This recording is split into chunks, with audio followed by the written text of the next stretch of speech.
cracks me up when people pull guns on people. You're not a killer. I am. What's going on, everyone? Mod and Mrs. Mod here, and we're ready to break down our thoughts of Den of Thieves 2, Pantera. This is the 2018 sequel to the original Den of Thieves, and let's be honest, sequels are always a tricky territory. People often than not are kind of divided. Not everything needs a follow-up, and some classics are better left untouched.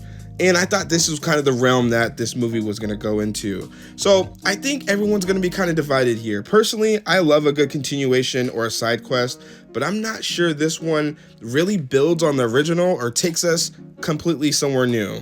That said, Den of Thieves 2 comes out and carves its own lane. What Gerard Butler seems to be shaping up as a franchise or series, or I don't know where we're going to be at this point. But for context, it feels like Fast and the Furious 4, you know, that phase where things are starting to ramp up but haven't gotten completely off the rails yet.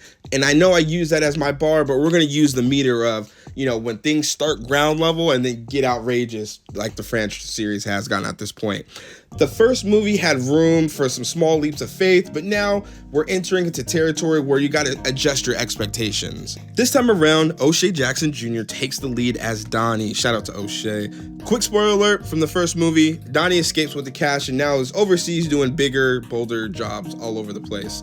Meanwhile, Butler's character, Nick, is spiraling completely out of control. He's living back in LA. I don't know if he's fired or not fired. They didn't really get into that too much. They kind of mentioned it.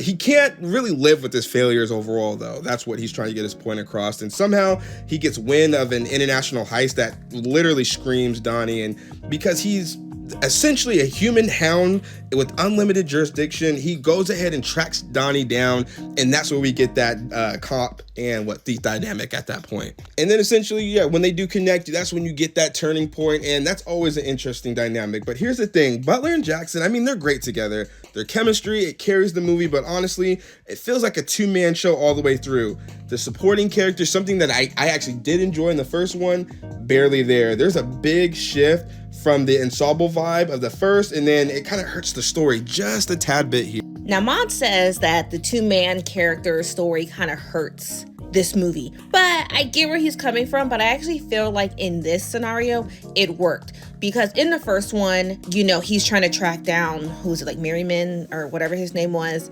But we didn't learn much about Donnie until the end. And so seeing in the second one, we get more of Donnie, of really seeing him live in action since he essentially orchestrated this whole thing. So I thought it worked in this scenario where you're more of not learning, but just seeing more of Donnie and Jackson on screen. And with that said, the chemistry between Butler and Jackson, it's so natural and honestly funnier this time around. I really don't remember laughing as much in the first one, but in here, yeah, I was, cackling a couple times here and there. Now, watching this, I was beside myself because here I am rooting for the villain, or the thieves. I want to call them villains. And I'm like, why am I wanting them to win? Like, they out here robbing folks and doing all this, that, and the third. And I'm all like, no, don't get them. Oh, they have to escape. Like, am I the only one that be rooting for the people you shouldn't be rooting for? Y'all let me know. But that's the magic of the heist and chase scenes. They're detailed, tense, and they totally pull you in. And this movie leans more into the tactical and espionage side of the heist game. Rather than just flashy action, it's less the individual characters and more about the atmosphere. Honestly, it's almost like a bit of world building, especially with those European locations. Man, oh yeah, and speaking of, the director, Christian Gudegast, man, he really flexed his location game here, and something I really appreciate is that he made it into detail to let you know where you were and why you were there. Now, I'm not gonna go over the accents or any of that situation. I'm gonna let y'all let me know in the comments how you felt about that, but the European set pieces, that really made me like, I need to get out and travel internationally at some point. Right? The visuals alone kept me hooked, and I actually had a really great time watching it. Sure, some of the side characters, they got the short end of the stick, but for me, the movie was all about the mains and the vibe, and it passed the test. Now, it's not perfect, but it's entertaining. And will I rewatch it? Absolutely. And you see, that's where I kind of lean more towards the first one, just a little bit. I originally leaned heavily into the crime and the heist aesthetics of it, but it really laid out the process and execution in the second one. And honestly, it flips the focus more into the storyline and less on the nitty gritty of it all. And again, I guess it can be more into a mood that you're in. I'm not going to say it's a wrong choice, but it definitely is a different one. There's even a moment in the movie where a character jokes about how much older Butler looks compared to when he first worked on the case. It's a nice touch, the continuity, but it highlights how much of the movie is about Nick and still the balance of his obsession to justice and like the personal chaos that he had between the first and the second one. True. But Act 3 really brings it all home for me.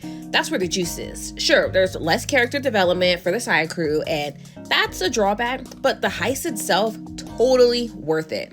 The action is big, the stakes feel high, and the ending, to me, very satisfying. I left the theater feeling good about where it all wrapped up, and the runtime, I'm not complaining about it. I know it's a 2-hour movie, but because so much was going on, it didn't feel like you were sitting there that long. But y'all might have a different take on that. Would I rewatch it? I don't know. I kind of stand by the first one a little bit more, but I could understand people's likeness to it. But y'all know what everyone is really here for. The one, the only, the glorious, foolproof, 3-time award-winning rating system. We argued back and forth on this one, but we finally agreed. Den of Thieves 2 Pantera, what do we give it? Check the pulse. We're the pulse. All right, my beautiful people. First and foremost, Happy New Year's. 2025 is just wild to even be saying. Second of all, shout out to y'all. Y'all are the real MVPs here, and we're going to be switching things up heading into the new year, and we hope you guys are enjoying our review format this far.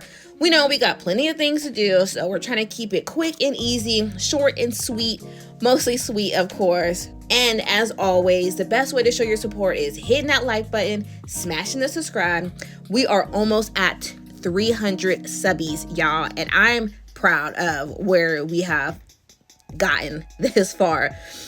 Every single one of y'all makes this journey even better, and we are just so thankful for you guys being a part of our growing family, and we couldn't do this without God first and then without y'all. As always, make sure you tell someone you love them. We love y'all. God bless y'all. And until next time, let us go to the movies for you. Bye.